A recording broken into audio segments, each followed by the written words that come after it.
Asxaabta qiimaha badan oo ku soo dhawaada daawashada fiidiyodan. Maanta mowduuceena wuxuu ku saabsanaan doonaa shantii buud ee ugu xiisaha badnaa ee aan qariyay sanadkan sii dhammaanayo 2020.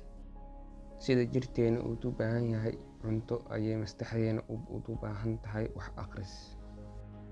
Waxaa jira maamooyin badan oo soo aroora wax akhris sida maamaha Chinese oo oranayso haddii aadan wax akhrin 3 beri waxaad tahay qof bilaa xikmad ah.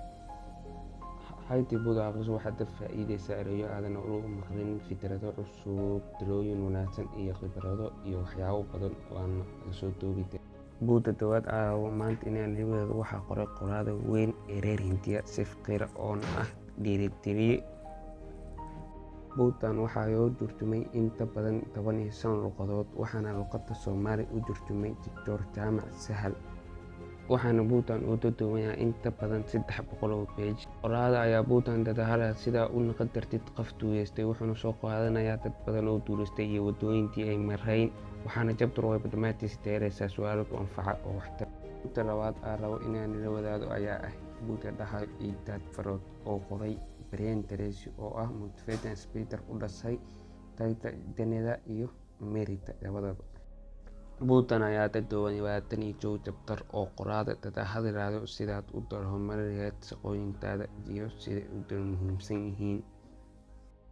Hadda buugga saddexaad aan rabo inaan la wadaago oo yahay buugga dhaxal Tabaryeri oo qoray qoraa da'yar oo la dhaho Esther Yuusuf. Buuggan ayaa ah buug ku qoran qiso jacayl oo xanuun badan oo dhex martay wiil Soomaaliyeed iyo gabar Soomaaliyeed, iyadoo loo baahan yahay marka qaar inaad akhriso buugaagta jacaylka. Buugga afraad waxaa la dhahaa Forotis Soomaali waxaa qoray Cabdiweli Macalimo ee dad xiiseeya arrimaha suuqa Forotista ay si fiican u daran og yihiin. Buuggan ayaa ah buug faa'iido badan u leh ardayda xiiseynaysa inay ku soo biiraan arrimaha suuqa Forotista. Buuggan ayaana wuxuu kaa caawinayaa inaad barato lacagaha kala duwan ee suuqa iyo signalista kala duwan ee suuqa ku shaqeeya iyo wax walba oo qof bilaaw ah u baahan yahay. Buugga shanaad oo ah buugga ugu dambeeya aan rabo inaan la wadaago ayaa magaciisa waxaa la dhahaa Atomic Habits waxaa qoray James Clear oo ah qoraa u dhashay dalka Mareykanka.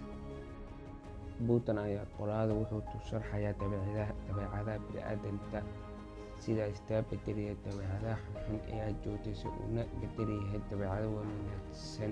Haddii aan tusaale soo qaato sida joogteynta social media, sida aan ognahay dhalinyaro badan ayaa waqtigeeda waxay ku bixiyaan social media inta badan sidii ay iska yareyn lahaayeen ama iska joojin lahaayeen. Haddaba daawade qorshahaada ma ku jiraan inaad akhrisid buugaag badan sanadka soo socda ee 2022? Haddii ay jawaabtaadu tahay haa, ku soo biir Team Reading Challenge. Waan soo dhaweyn doonaa. Waad u mahadsantahay daawashada fiidiyodan. Haddii aad heesay please like, share.